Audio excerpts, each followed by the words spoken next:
Hello दोस्तों, कैसे हो आप सब। मुझे पता है आप में से कोई भी अच्छा महसूस नहीं कर रहा होगा क्योंकि मार्केट यहाँ पे क्रैश करते देखने को मिल रही है। और जो उम्मीदें जगती हैं वो कहते हैं ना, रॉकेट उड़ने वाला ही होता है, उससे पहले ही फुस ऐसा लगता है बार बार। क्योंकि यहाँ पे बिटकॉइन 1,12,000 1,13,000 डॉलर पर और इथेरियम दोबारे से $4,000 को छूने की कगार पे आ गया था। और बड़े कॉइन्स भी अच्छा खासा यहाँ गिरते देखने को मिल रहे हैं। लेकिन यहाँ पर अगर हम ओवरऑल देखते हैं या रीज़न ढूंढते हैं इसके पीछे का, तो क्या रीज़न निकल के आता है वो इस वीडियो के अंदर समझाने की कोशिश करूँगा। क्योंकि अगर मैं न्यूज़ देखता हूँ तो कोई ऐसी बड़ी न्यूज़ नहीं निकलती है जो परेशान करे, लेकिन कुछ न्यूज़ हैं जिनको हमें ध्यान रखना चाहिए। और इम्पॉर्टेंट बात क्या है, टेक्निकल इंडिकेटर्स भी बहुत अच्छे से प्ले करते हैं। अगर यहाँ पे सपोर्ट जब ब्रोक करती है, यानी कि सपोर्ट जब टूटती है, तो उसके बाद फिर यहाँ पे हमें एक करेक्शन और देखने को मिल रही है। तो टेक्निकली क्या लगता है वो भी मैं इस वीडियो के अंदर बताऊंगा। ओवरऑल क्या लग रहा है वो भी इस वीडियो के अंदर बताऊंगा। कौन से कॉइन्स, जो आपने भी बहुत सारे पूछे हैं, कुछ उसमें से मीम हैं, कुछ जो आपने ऐसे ही रैंडमली पूछे हैं, सारे कॉइन्स कवर करूंगा। 10-15 कॉइन्स वो भी इस वीडियो के अंदर आपको बताने की कोशिश करूंगा, उनके साथ क्या हो रहा है, क्या करना चाहिए। और यहाँ पर हम बात करेंगे ओवरऑल मार्केट के अंदर चल क्या रहा है और बिटकॉइन का भी टेक्निकली क्या लगता है और क्या न्यूज़ है, कहाँ सपोर्ट है, अब क्या यहाँ पे भी टिकेगा कि नहीं टिकेगा, एक बड़ा सवाल है। उसके बारे में भी आपको बताने की कोशिश करूँगा। दोस्तों, हमने यही चीज़ सीखी है। और आज अगर हम अगस्त की शुरुआत भी देखते हैं तो 1,12,000 1,13,000 पे बिटकॉइन का प्राइस आ गया था। उसके बाद हमने नया ऑल टाइम हाई भी बनाते देखा। तो यहाँ पे घबराना नहीं है, सिचुएशन ऐसी होगी, उधेड़-बुन करने की कोशिश करेंगे मैनिपुलेटर्स। लेकिन अगर हमारा विज़न थोड़ा बड़ा है तो हमें यहाँ पे 2025 के अंदर कम से कम टिकने की कोशिश करनी चाहिए। तो घबराना नहीं है, सिचुएशन को समझो, ओवरऑल क्या चल रहा है उसको समझने की कोशिश करो और यहाँ पर बने रहने की कोशिश करो हमारे साथ में। चैनल पे पहली बार आए तो चैनल को सब्सक्राइब कर लो और वीडियो को लाइक और शेयर तो कर ही दीजिएगा। क्योंकि मुझे पता है माहौल ऐसा नहीं है, सबका मोटिवेशन डाउन होगा। लेकिन हमारी कोशिश है, सुबह 7:30-8 बज रहे और मैं बैठ गया हूँ आपके लिए वीडियो बनाने, तो कहीं ना कहीं हमारा भी मोराल डाउन रहे और मार्केट में बने रहें 2025 में कम से कम। तो इसके लिए कोशिश कीजिए, चैनल को सब्सक्राइब कीजिए, इन्फॉर्मेशन ताकि इंस्टेंटली आपको मिलती रहे। अब यहाँ पे 2-3 न्यूज़ हैं जिसकी वजह से पैनिक जो अभी हमें देखने को मिल रहा है। एक तो जो यूएसए की मार्केट है, कल उसके अंदर करेक्शन देखने को मिली और उसकी वजह से एक इम्पैक्ट यहाँ पड़ता देखने को मिल रहा है बिटकॉइन और क्रिप्टो करेंसी पे। दूसरी जो इम्पॉर्टेंट न्यूज़ है वो है कि बैंक्रप्सी, जो कंपनियाँ जो बैंक्रप्सी फाइल करती हैं उसका डाटा निकल के आया। 400 के आसपास यूएसए के अंदर कंपनियों ने बैंक्रप्सी के लिए फ़ाइल किया। तो उसका एक इम्पैक्ट कहते हैं कि भैया ग्लोबल मार्केट पे पड़ा, यूएसए की मार्केट पे पड़ा और उसकी वजह से यहाँ पे हमें बिटकॉइन और क्रिप्टो करेंसी पे उसका इम्पैक्ट देखने को मिल रहा है। ये तो इनडायरेक्ट इम्पैक्ट है। लेकिन डायरेक्टली इम्पैक्ट की बात करते हैं, अभी ब्लैक रॉक का डाटा नहीं आया है, लेकिन फिडेलिटी हो या दूसरे बिटकॉइन ईटीएफ हो, लगभग 4,500 बिटकॉइन यहाँ पे सेल किए गए और उसकी वजह से यहाँ पे बिटकॉइन के ऊपर प्रेशर देखने को मिला। उम्मीद है कि ब्लैक रॉक ने सेल ना किया हो, लेकिन कल परसों भी उन्होंने किया था, तो अगर करा भी तो हो सकता है कि ये सब कुछ टेम्परेरी देखने को मिले। लेकिन यहाँ पर हमें समझना है कि ये तो जो है न्यूज़ को लेके बात निकल के आ रही है, लेकिन यहाँ पर अगर टेक्निकली भी देखते हैं तो इसने 2 इम्पॉर्टेंट सपोर्ट लूज़ करी।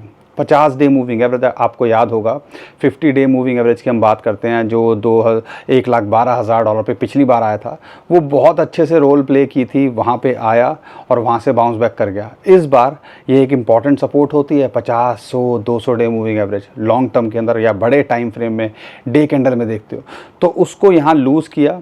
एक बार कोशिश की थी, उसके नीचे आया, बाउंस बैक कर गया, उसके ऊपर क्लोज किया, तो उम्मीद लग रही थी शायद ना आए, लेकिन दोबारा से उसके नीचे, क्योंकि ईटीएफ का प्रेशर और सारे सेलिंग कर रहे हैं, उसकी वजह से यहाँ डाउन आता देखने को मिला और वो जो है उसने सपोर्ट लूज़ कर दी और उसके नीचे क्लोज कर रहा है। तो ये एक अच्छा सिग्नल नहीं है। शॉर्ट टर्म में इंडिकेटर के हिसाब से देखते हैं, टेम्परेरी देखते हैं।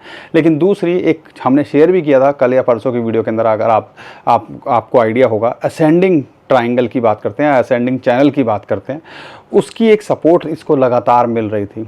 उसको भी इसने लूज़ किया, जो कि लगभग यही आ रही थी 1,14,000 1,15,000 के आसपास। तो ये दो सपोर्ट को जब इसने लूज़ किया तो सीधा नीचे हमें सीधा 1,13,000 के आसपास ये देखने को मिल रहा है, आपको जैसा चार्ट में दिख रहा है। अब यहाँ क्या लगता है, एक तो यहाँ पर अगर देखते हो तो 1,12,000 पे आया था, फिर बाउंस बैक कर गया था। हो सकता है वहाँ एक सपोर्ट मिले 1,12,000 से 1,13,000 के बीच में। लेकिन अगर टेक्निकली देखते हो तो दो लेवल को हमने देखना है, 1,10,000 से 1,12,000 का जोन। क्यों 1,12,000? पिछली बार यहाँ पे पिछला प्रीवियस ऑल टाइम हाई इसी के आसपास था, तो एक इम्पॉर्टेंट सपोर्ट निकल के आती है वो। और टेक्निकली भी देखते हो तो 100 डे मूविंग एवरेज भी इसी रेंज के अंदर आता है, 1,10,000 से 1,12,000 का जोन। तो जैसे इसने पहले रेस्पेक्ट किया है बड़ी मूविंग एवरेज को, इसको भी करना चाहिए। टेक्निकली भी बात करते हैं, 10,000 के फ्रेम को भी देखते हैं। एक और लॉजिकली अगर देखते हैं तो जैसे होता है ना, एक बॉक्स ट्रेडिंग के अंदर फंस जाता है, जैसे कि हमने पहले देखा था 1 लाख से लेके 1,10,000 में कितना ऊपर नीचे हुआ, 1-2 महीने हमें थकाया, उसके बाद ये पंप किया।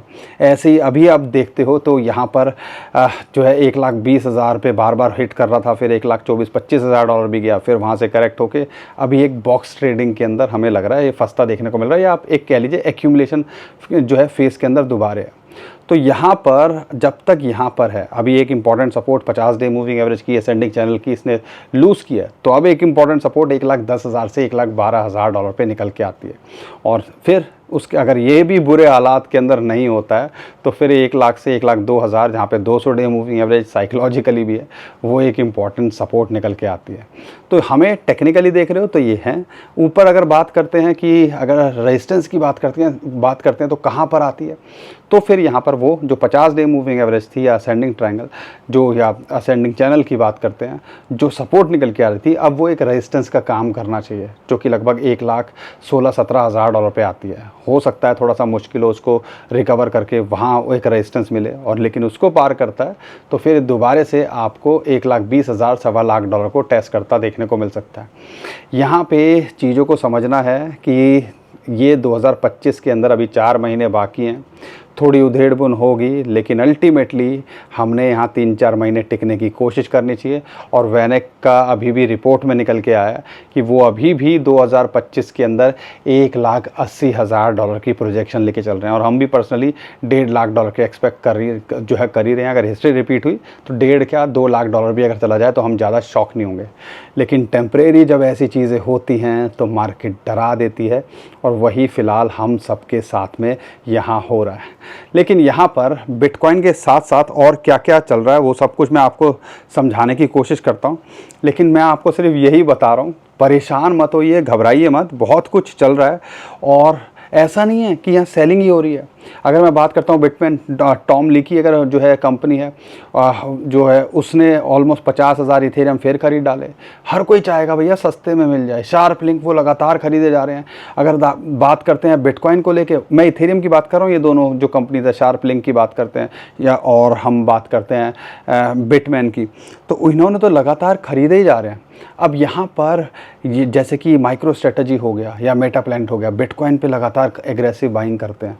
तो यहाँ पे ऐसा नहीं है बाइंग नहीं हो रही है, और जब कोई ऐसी चीज़ ना हो, कोई न्यूज़ ना हो जिसकी वजह से डायरेक्ट इम्पैक्ट पड़े, तो कहीं ना कहीं ऐसा लगता है बड़ी वेल्स और इंस्टीट्यूशंस की एंट्री कराई जाती है, और हर कोई चाहेगा भैया जितना सस्ता मिल सके लेने की कोशिश करें।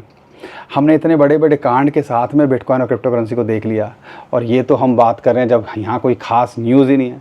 तो ये वक्त भी निकल जाएगा, थोड़ा सा सब्र रखने की कोशिश करनी चाहिए। बिटमाइन है वो, टॉम ली की कंपनी, बिटमैन कह रहा था मैं, ठीक है।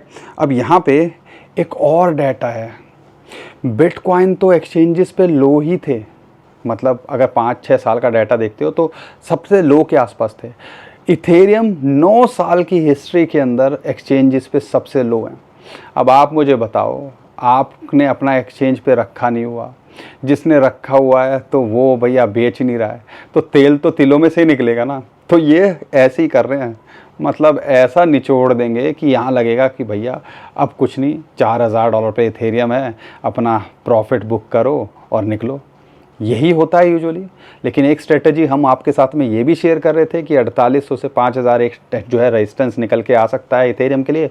और वो क्यों आ सकता है?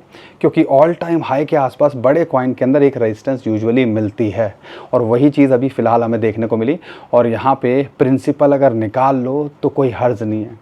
अब उस टाइम पे बातें समझ नहीं आएंगी, बस पिक कर लोगे यार यहाँ से आपने बोला था $6500। हम आज भी बोल रहे हैं, हम एक्सपेक्ट कर रहे हैं 2025 में $6500 $7000 भी चला जाए तो हम ज़्यादा शॉक नहीं होंगे। लेकिन उसके पहले ऑल टाइम हाई ये सब चीज़ें रेजिस्टेंस तो होंगी। और शॉर्ट टर्म में इतने सारे जो है ना, वो ये इश्क नहीं आसा, इतना समझ लीजिए एक आग का दरिया है और डूब के जाना। तो ये भी तो ये इतनी रुकावटें आएंगी और ये बार बार झटके लगेंगे।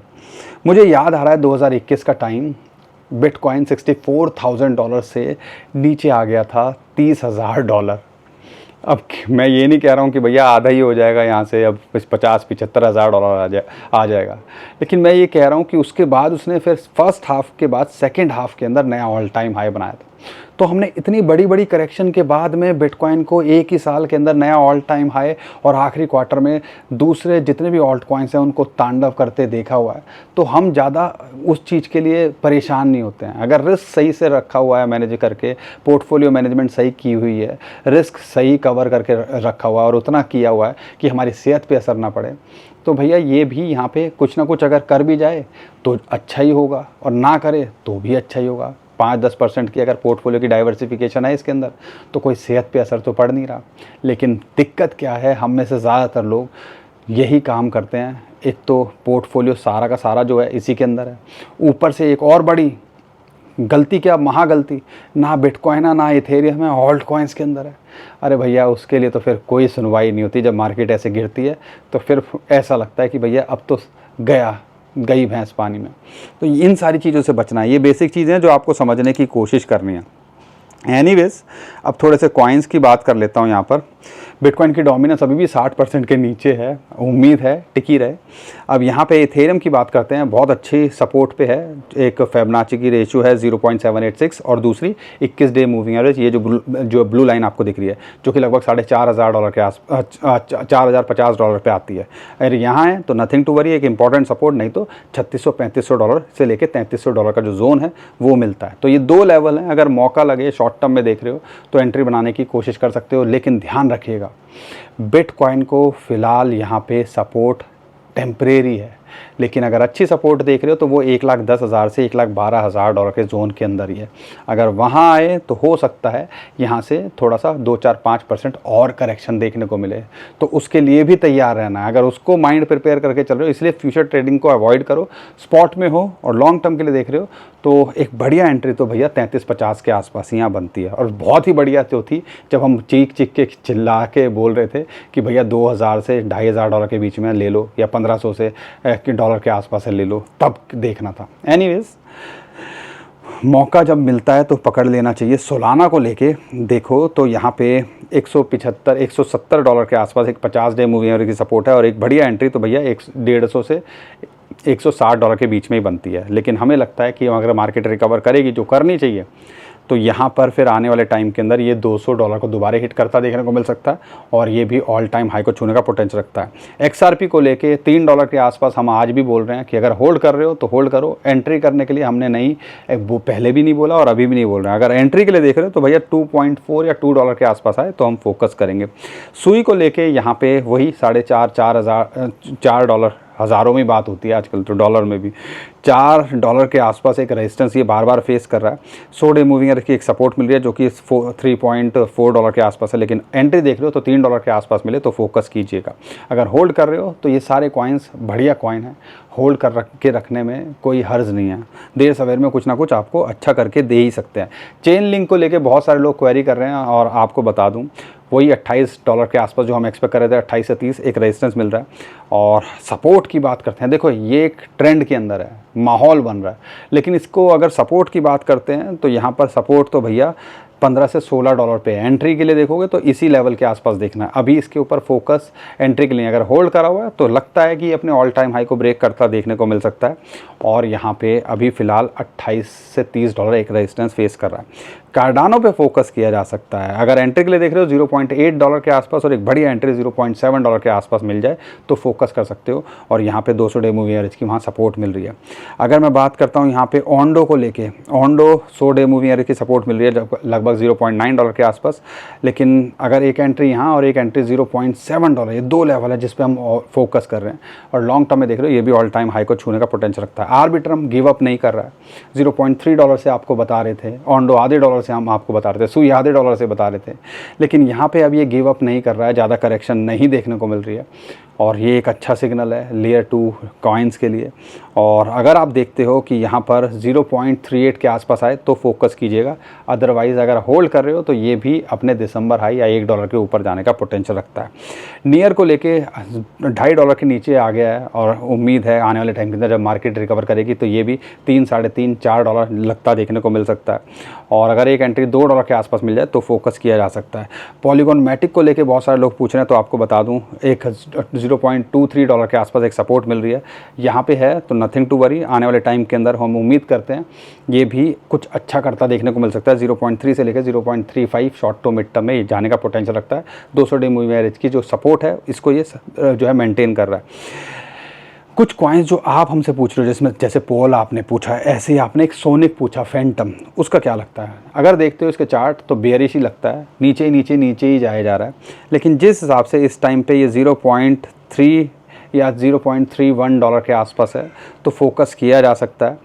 शॉर्ट टू मिड टर्म में ये पोटेंशियल रखता है। अगर यहाँ से फ्लक्चुएशन हुई, मार्केट रिकवर करी तो ये भी कुछ अच्छा करता देखने को मिल सकता है। रिस्की कॉइन में से है, लेकिन अगर आप थोड़ा रिस्क ले सकते हो तो ऐसा लगता है ये पोटेंशियल रखता है। अगर मैं बात करता हूँ आयोनेट की, भी आप लोग पूछ रहे हो तो उसके बारे में बता दूँ। फ्लक्चुएशन चल रही है इंफ्रास्ट्रक्चर कॉइन्स के अंदर, तो चेन के कॉइन्स के अंदर, तो ये भी इस टाइम पे 0.6 डॉलर के आसपास है और ऑलमोस्ट बॉटम के आसपास है। यहाँ से अगर ये मूव करेगा तो 5, 10, 20% का पोटेंशियल ये भी रखता है। लेकिन यहाँ पे अगर हम देख रहे हैं शॉर्ट टू मिड टर्म में 0.8 डॉलर जाने का पोटेंशियल रखता है और 0.85 तक ये जाता देखने को मिल सकता है। लॉन्ग टर्म के लिए हम इसको होल्ड नहीं कर रहे हैं, लेकिन शॉर्ट टर्म में अगर ये सारे कॉइन्स आपको कुछ अच्छा मूव दिखा दें तो हम ज़्यादा शॉक नहीं होंगे, क्योंकि ऑलमोस्ट ये दोनों बॉटम के पास में है। क्या मैं पॉलीगॉन मैटिक की बात करता हूँ, क्या मैं सोनिक की बात करता हूँ, क्या मैं आयोनेट की बात करता हूँ। सही को लेके बहुत सारे लोग पूछ रहे हैं, सुई के बारे में बात करते हैं। सही हम जब बताते थे, अब यहाँ पे 0.3 डॉलर के आसपास ये चल रहा है। अगर एंट्री के लिए देख रहे हो 0.24 डॉलर के आसपास आए तो एक अपॉर्चुनिटी हो सकती है। हमें भी लगता है सुई और के साथ में सही भी एक जो है, जैसे कि जो अगर खुद की चेन है, अच्छा करता देखने को मिल सकता है। लेकिन इतना एक्सपोजर नहीं मिला जितना सुई को मिला है, लेकिन ये भी पोटेंशियल रखता है आने वाले टाइम के अंदर अच्छा करने का। हमने भी कितनी बार इसको शेयर किया है पहले। तो यहाँ पे 0.25 डॉलर के आसपास आए तो फोकस कीजिएगा।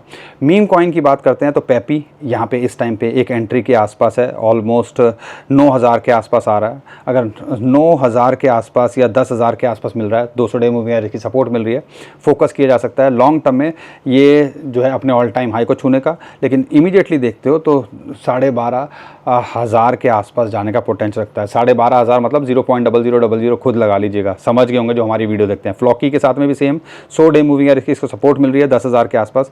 एंट्री देख रहे हो तो 9,500 या 8,500 के बीच में मिले तो फोकस कीजिएगा। लेकिन यहाँ पे आप अवॉइड भी कर सकते हो, ठीक है। इसको अगर आप एंट्री बना के रखी हुई है तो हमें लगता है कि आने वाले टाइम के अंदर ये भी पोटेंशियल रखता है ऑल टाइम हाई को छूने का। ब्रेड को लेके आज 0.05 डॉलर के आसपास एक 200 डे मूविंग एवरेज की सपोर्ट मिल रही है। एक एंट्री यहाँ बनाई जा सकती है और एक एंट्री 0.045 के आसपास मिल जाए तो दो लेवल है जिस पे फोकस कर सकते हो। और ये भी पोटेंशियल रखता है शॉर्ट टू मिड टर्म में अच्छा करने का, और लॉन्ग टर्म में ये भी पोटेंशियल रखता है अगर मोमेंटम आई तो ये भी अपने ऑल टाइम हाई को छूने का पोटेंशियल रखता है। बाकी दोस्तों, हम कोई फाइनेंशियल एडवाइज़र नहीं है, हम आपका दुख दर्द बांटने की कोशिश करते हैं। जो भी इन्फॉर्मेशन हो आपके साथ शेयर करने की कोशिश करते हैं ताकि आप एक सही डिसीज़न ले पाएँ और हमारी वीडियो से कुछ आपको मदद मिल पाए। हम तो कोशिश कर ही रहे हैं, लेकिन आप भी अपने एफर्ट्स ज़रूर कीजिएगा जो हम बोल रहे हैं, और सारी रिसर्च अपनी करके कुछ तब करने की कोशिश कीजिएगा। और अपने फाइनेंशियल एडवाइज़र से बिना पूछे कुछ मत कीजिएगा, क्योंकि हम कोई फाइनेंशियल एडवाइज़र नहीं हैं। उम्मीद करता हूँ आपको हमारा कंटेंट अच्छा लगा होगा। वीडियो पसंद आई है तो वीडियो को लाइक करिएगा, चैनल को सब्सक्राइब कीजिएगा, ट्विटर टेलीग्राम को हमारे फॉलो कर लीजिएगा, नीचे डिस्क्रिप्शन जो लिंक है उसी से कीजिएगा। बहुत सारे स्कैमर हमारे नाम से स्कैम करने की कोशिश कर रहे हैं, उससे भी आप बच पाओगे। अभी के लिए विदा लेता हूँ। खुश रहिए, मुस्कुराते रहिए, कब आते रहिए। आपका दोस्त पंकज।